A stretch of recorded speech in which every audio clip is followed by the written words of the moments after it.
What's going on, everybody? Kalipis Tech here, coming back at you with another video. In this video, we're going to be doing a comparison between the Samsung Galaxy A32 5G and the BLU G91 Pro. I'm going to be going over everything you need to know about these two phones to help you decide which one is right for you. Now, before we go any further, I do want to remind you to go ahead and hit that subscribe button. It helps out the channel a lot. But with that being said, let's get into the video. So the Samsung Galaxy A32 5G has a 6.5-inch TFT display with a resolution of 720p, a PPI of 270, and an aspect ratio of 20:9. We got a water drop notch up here for the front-facing camera, and this camera is 13 megapixels. Overall, I do think the display looks pretty nice. It has pretty thin bezels and a decent modern look. It's not the most premium, especially with a 720p resolution, but for regular everyday activities like streaming videos, viewing photos, playing games, that sort of thing, it's gonna be nice because it's decently large, so everything is gonna show up well on it, and despite only being 720p, it still does look really good. Now, the BLU G91 Pro has a 6.7-inch LCD display with a resolution of 1080p, a PPI of 395, and an aspect ratio of 20:9. So while the A32 5G has a pretty average display in general, I do think the BLU G91 Pro has a notably good display. Not only is the size a little bit larger, but it also has a 1080p display versus 720p with the A32 5G. So the picture is not only going to be larger on this phone, but better in general, and that's going to make a huge difference. In pretty much every way, the BLU G91 Pro has a better display than the A32 5G, and even though the phone is larger, which in some cases might be a drawback if you don't like large phones, this phone is actually pretty thin, so you really don't notice the extra bulk. In addition to this, the phone has a 16 megapixel hole punch front-facing camera, and I do think the hole punch looks a lot cleaner than the water drop notch on the A32 5G. So overall, while both displays are pretty good, I do think the BLU G91 Pro has a better quality display and a nicer, more high-end look because of the hole punch front-facing camera, and the overall design, it is a little bit thinner and just looks better in general. Now, both of these phones have 128 gigabytes of internal storage with microSD card expansion, so this is pretty average for a mid-range phone like these. Whether you're a regular user or a power user who's constantly on your phone and has all kinds of different apps and photos and videos and that sort of thing, 128 gigabytes should be great regardless, because while there are some cases where you might need more than this, it does take quite a bit to take up all this space.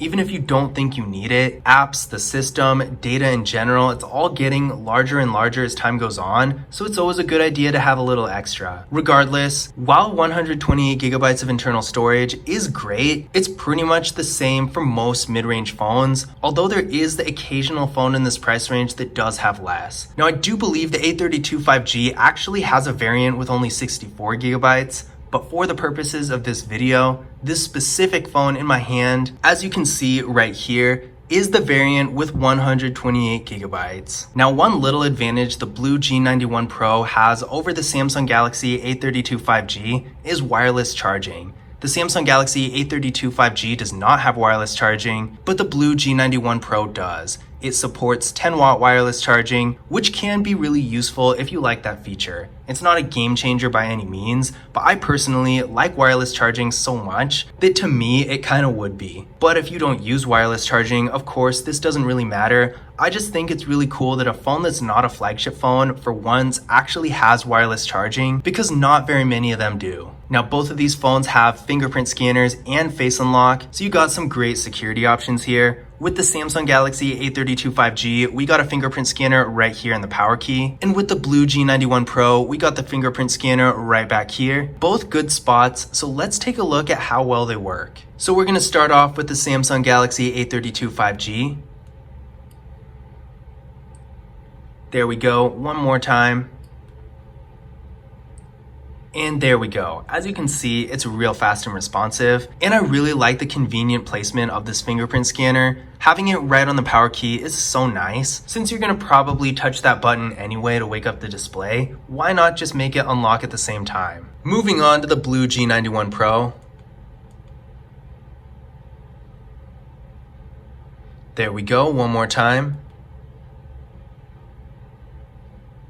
And there we go. So really, both of these fingerprint scanners are equal as far as performance goes. It really comes down to personal preference for whichever type of placement you like better. So now we're going to take a look at these phones' camera setups, starting with the Samsung Galaxy A32 5G. So with this phone, we do have a quad camera setup with a 48 megapixel main camera, an 8 megapixel ultra wide camera, a 2 megapixel depth sensing camera for portrait mode, and a 5 megapixel macro camera. For video, this phone has a max recording quality of 4K in the rear camera and 1080p in the front. Now the BLU G91 Pro also has a quad camera setup with a 48 megapixel main camera, a 5 megapixel ultra wide camera, a 2 megapixel depth sensing camera for portrait mode, and a 2 megapixel macro camera. So pretty much the same kind of setup. The only real difference here is that the Samsung Galaxy A32 5G has slightly higher megapixels in some of the cameras, but I really don't think that's gonna make a whole lot of a difference. Now for video, this phone has a maximum recording quality of 4K in the rear camera and 1080p in the front, so same thing as the Samsung Galaxy A32 5G. I would say that overall these phones are pretty evenly matched in the camera department. The A32 5G might have slightly better specs, but I don't think that in practice it's going to make enough of a difference to call it either way. For reference, the photo on the left was taken by the Samsung Galaxy A32 5G, and the photo on the right was taken by the BLU G91 Pro. Now I guess you can see a slight difference in lighting and vibrance in favor of the A32 5G, but both photos do look really good. These pictures were taken with the ultra-wide cameras, same kind of thing, and I also do think the A32 5G's ultra-wide camera is slightly wider, but really not by much. Both of these photos do look really good, and they don't have the distortion you might expect from a mid-range ultra-wide camera. These photos were taken with portrait mode. Now this difference might just be the angle or something, but I personally think the BLU G91 Pro took a better portrait photo in this case than the Samsung Galaxy A32 5G, just because the background is slightly more blurred and it looks a little bit more professional. But on the other hand, the A32 5G again has a slightly brighter looking photo, so it is really close. These photos were taken by the macro cameras. Now this one I will give to the Samsung Galaxy A32. Hands down, the macro camera on the A32 5G is just better. Now the macro camera is a more niche feature, so if that's something you care about, then definitely keep this in mind. But overall, you can definitely tell by this image, the A32 5G does just get the details quite a bit better. So at the end of the day, I do think both of these phones have great camera setups, and if you want to take pictures to keep for social media or maybe even something more professional, either of these phones will be a good option. They're really close, and I don't think that one has a specific advantage over the other just because of the slight difference in camera quality. But if I had to choose, I would say the A32 5G does take slightly better photos, but again, take this with a grain of salt because I don't think that the differences between the two are anything that a good editor wouldn't equalize anyway. Now internally, the Samsung Galaxy A32 5G is getting 6 gigabytes of RAM with the MediaTek Dimensity 720 5G processor. I ran a Geekbench 5 benchmark test on the phone, and it came back with a single core score of 504 and a multi-core score of 1670. So not bad at all. This phone's gonna do pretty much anything you could reasonably expect a phone in its price range to do,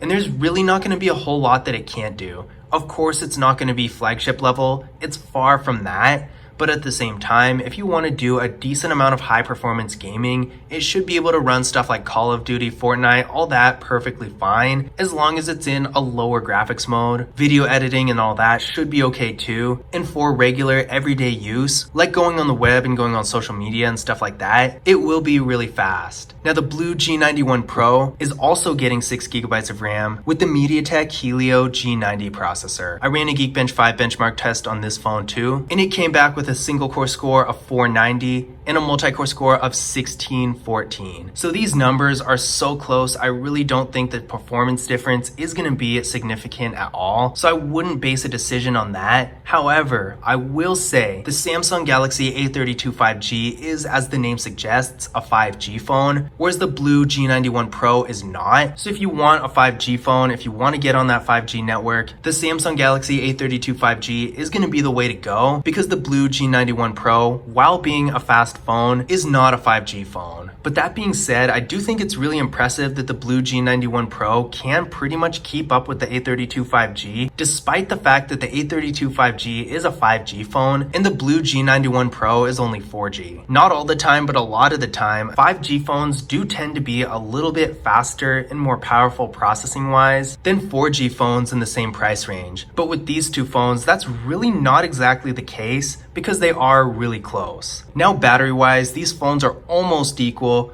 both with 5,000 mAh batteries, but the thing that sets them apart from each other is that the Samsung Galaxy A32 5G supports 15 watt fast charging, while the BLU G91 Pro supports 30 watt. That's not a huge difference unless you really are into fast charging. If you have an insanely strong fast charger, like some of those car chargers, I know there's one from Anker that's a 40 watt charger, something crazy like that. If you have one of those, then that is gonna make a difference, but if you don't, it's really not. Regardless, both of these phones have huge batteries that are going to give you plenty of life throughout the day and down the road in terms of longevity. Another difference between these phones is that the Samsung Galaxy A32 5G has NFC, but the BLU G91 Pro does not. So if you do like to use contactless mobile payment services, you can't use those without NFC. So in that case, the Samsung Galaxy A32 5G would be the obvious choice. I don't really know why, with all its nice features, BLU didn't give the G91 Pro NFC. That doesn't make sense to me, but unfortunately, it is what it is. So in conclusion, which of these phones is better? Honestly, this is a really close call. Personally, I would give it to the A32 5G just because this is a 5G phone that has NFC and a really slightly better camera, not really by much. But if you're looking for a phone with a really large display that's 1080p as opposed to 720p, and you like the battery features like stronger fast charging and wireless charging, then the BLU G91 Pro might be a better option.